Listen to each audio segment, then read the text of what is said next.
Hello and welcome to Historian's Haven, where we explore the stories of nations and empires. This is the first video of a multi-part series on the Crusades. Over the course of this series, we will tell the complete story of the wars waged over the Holy Land, beginning with the Byzantine Empire's call for assistance in 1095, which sparked the entire conflict, and concluding with the sack of Constantinople in the Fourth Crusade in 1204, an event which marked the dramatic end to a long struggle initially aimed at supporting Byzantium. Our story begins in 1095, when the Emperor of the Byzantine Empire, Alexios Komnenos, appealed for assistance from Pope Urban II in their fight against the rapid expansion of the Seljuk Turks. For decades, the Byzantine Empire had been on the losing end of wars with the Seljuk Turks, a formidable enemy who had originated from the steppes of Central Asia. The Seljuk Turks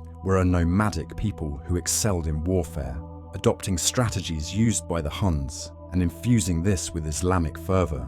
They gradually expanded their territories, establishing a vast empire that stretched from the Caspian Sea to Anatolia. By 1095, the Seljuks had achieved many notable triumphs in Asia Minor over Byzantine forces, such as their victory at the Battle of Manzikert in ancient Armenia in 1071. This led to their acquisition of key cities in the region such as Edessa and Antioch. Around 1078, they established the Sultanate of Rum. By 1087, they had also seized control of Jerusalem. Emperor Alexios Komnenos recognized that the Seljuk advance into the Holy Land provided an opportunity to enlist the support of Western forces in his efforts to regain control over Asia Minor. Accordingly, in March 1095, he reached out to the West, appealing for military assistance. His plea was directed to Pope Urban II. Since 1054, the Catholic and Orthodox churches had undergone a division due to disagreements regarding doctrine and liturgical practices, known as the Great Schism. It is believed that Pope Urban saw an opportunity to potentially mend this division by answering Alexios's plea for aid. Although this is not considered a primary factor, the allure of reclaiming the Holy Land held significant appeal on its own. The prestige associated with recapturing such sacred sites, including the tomb of Jesus Christ at the Holy Sepulchre in Jerusalem, served as ample motivation. Additionally, safeguarding Christians residing in or journeying to these areas for pilgrimage was also a crucial consideration. On November 27, 1095, during the Council of Clermont in France, Pope Urban II issued a call for a crusade. In his speech, known as the Indulgence, targeted specifically at knights, the message was unequivocal. Those who defended Christendom would be undertaking a sacred pilgrimage, absolving themselves of all sins and securing boundless rewards for their souls in the afterlife. Following this, Urban II embarked on a preaching tour across France between 1095 and 1096 to enlist crusaders, embellishing his message with exaggerated accounts of ongoing desecration of Christian monuments and persecution of believers. Diplomatic missions and letters were dispatched to all corners of Christendom. Prominent churches like those in Limoges, Angers, and Tours served as recruitment hubs, along with numerous rural churches and monasteries. The call to take the cross, symbolized by swearing an oath to join the crusade and wearing a cross on the shoulder, resonated profoundly.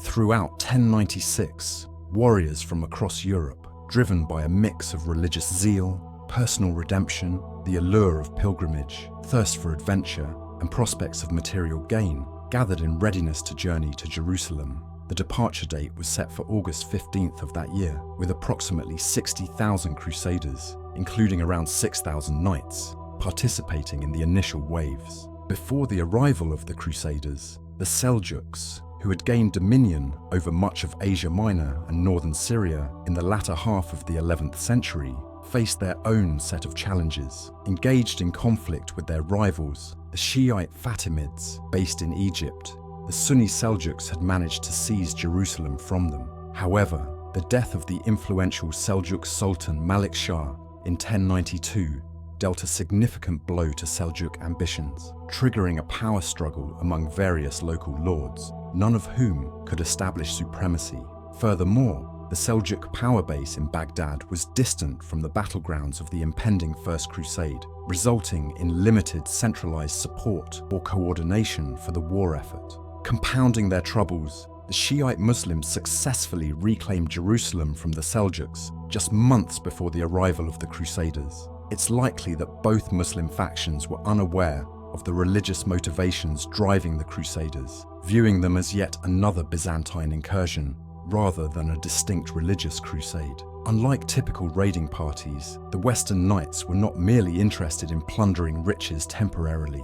Their aim was permanent conquest in the Levant. Ironically, despite the Pope's deliberate aim to specifically appeal to knights, as requested by Alexios, a diverse array of individuals were drawn to the crusading cause. The first significant group was the People's Army, a motley crew comprising the impoverished and minor knights. Led by the preacher Peter the Hermit and the knight Walter the Penniless, they embarked on their journey ill-equipped and were compelled to resort to foraging as they traversed Europe, earning them few allies along the way.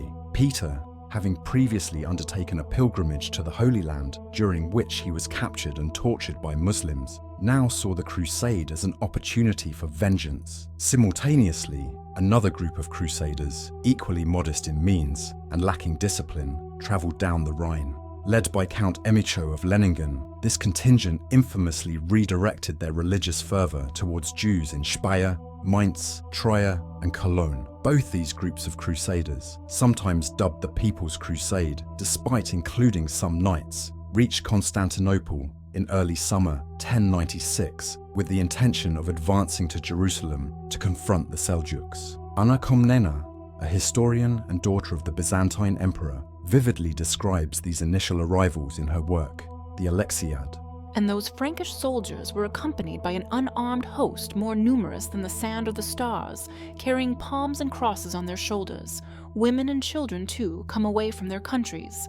Alexios promptly dispatched them to Asia Minor, where, disregarding Byzantine counsel, they met their demise near Nicaea at the hands of a Seljuk army led by Khalid Arslan I on October 21, 1096. This outcome was far from what either Alexios or Pope Urban II had envisioned when initiating the Crusade movement. The second wave of Crusaders, comprised this time of a more refined contingent of gentlemen, knights, and seasoned warriors, arrived in Constantinople during the autumn and winter of 1096. However, from the perspective of the Byzantine emperor, this second group didn't offer much improvement, as it included among its leaders an old adversary, the Norman Bohemund of Taranto. Bohemund and his father, Robert Guiscard, known as the Crafty, Duke of Apulia, had previously launched attacks on Byzantine Greece between 1081 and 1084. In 1097, Bohemund and his knights arrived in Constantinople. Initially, relations appeared favourable, with Bohemund pledging allegiance to the emperor, alongside other prominent Crusader leaders such as Godfrey of Bouillon,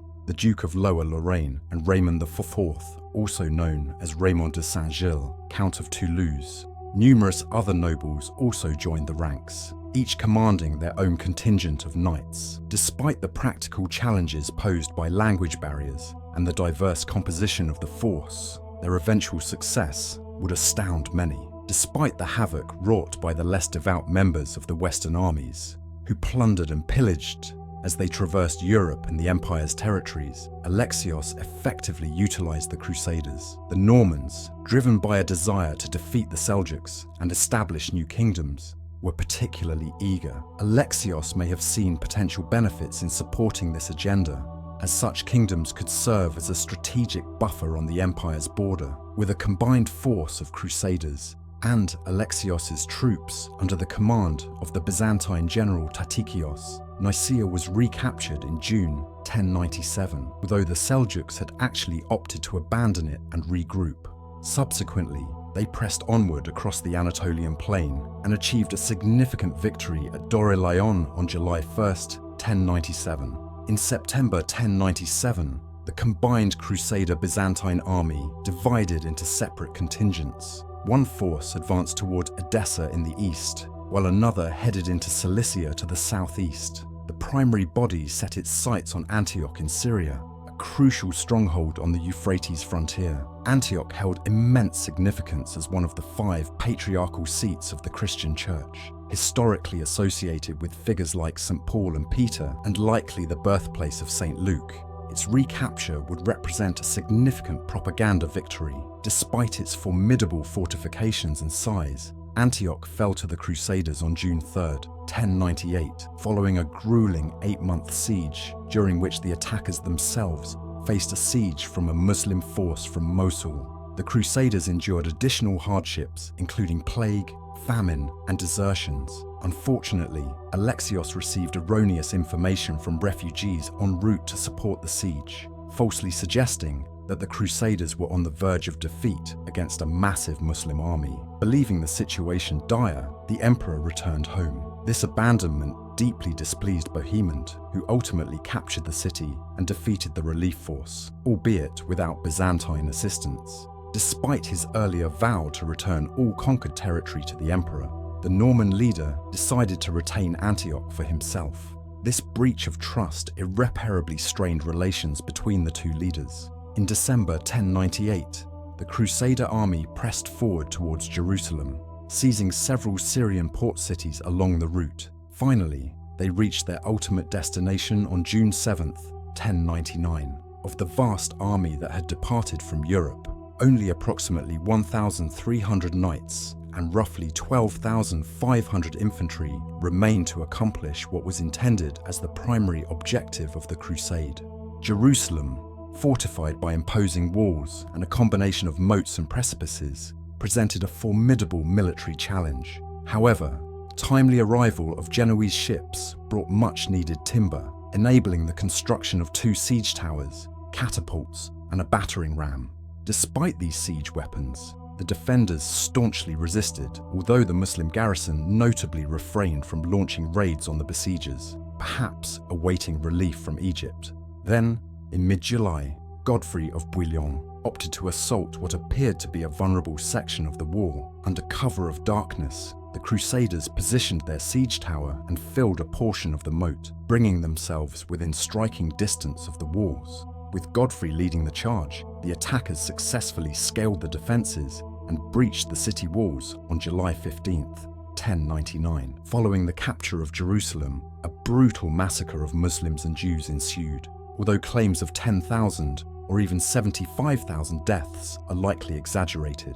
According to a contemporary Muslim source, Ibn al-Arabi, the actual number of casualties was around 3,000 out of the city's estimated 30,000 residents. Within a month, a significant Egyptian army arrived to reclaim the city, but was defeated at Ascalon. Consequently, Jerusalem remained in Christian hands, with Godfrey of Bouillon, the siege's hero, proclaimed as the city's king.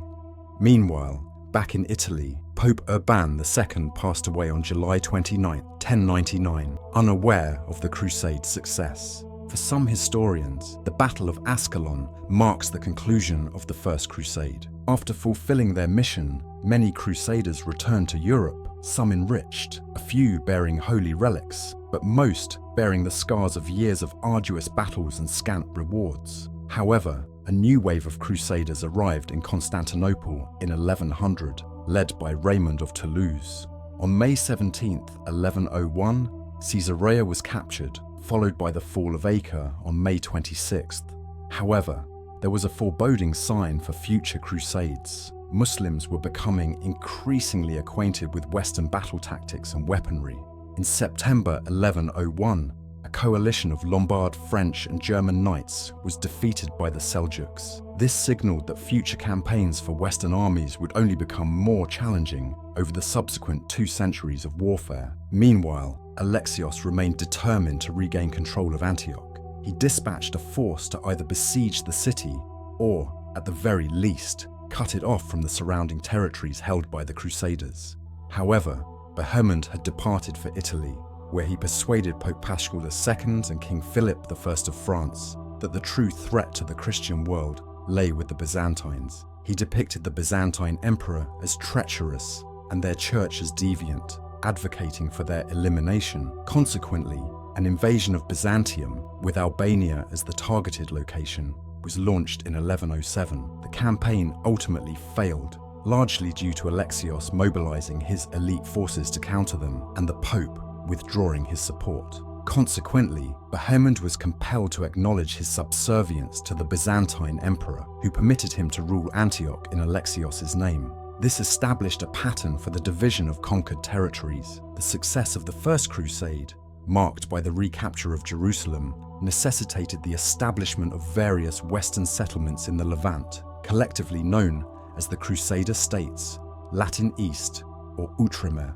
Orders of knights were formed to enhance defense. However, to ensure the retention of their gains, a continuous influx of new crusaders was required, along with heavy taxation to sustain them. Initially, there were massacres of local populations, but Westerners soon recognized the need for the support of the diverse local populations to maintain their control. As a result, a degree of tolerance towards non-Christian religions emerged, albeit with certain restrictions. Despite ongoing recruitment efforts in Europe and endeavors to establish permanent colonies and kingdoms, it proved challenging to retain the gains of the First Crusade. Subsequent campaigns were necessary to recapture cities like Edessa and Jerusalem after its fall again in 1187. Throughout the 12th and 13th centuries, there were 8 official crusades and numerous unofficial ones. Yet these endeavors were characterized more by failure than success. The First Crusade also had unforeseen or adverse consequences, including a rupture in Western Byzantine relations. The Byzantines were alarmed by unruly groups of warriors causing chaos in their territory, leading to frequent clashes between Crusaders and Byzantine forces. This mutual distrust and suspicion escalated over time, culminating in the sack of Constantinople in 1204.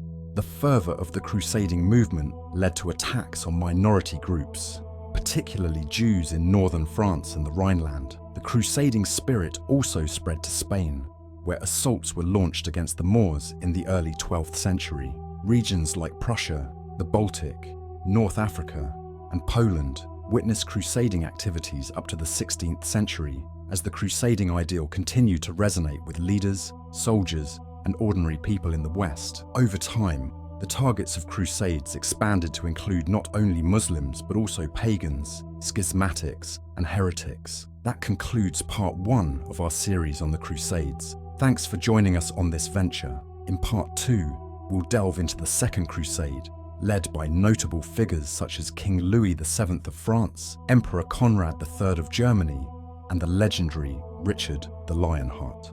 From the fierce battles on the battlefield to the intricate political machinations behind the scenes, anticipate an epic saga of ambition, betrayal, and redemption. Make sure to subscribe to our channel so you don't miss a single moment of this compelling narrative. Thank you for joining us, and we'll see you in part 2.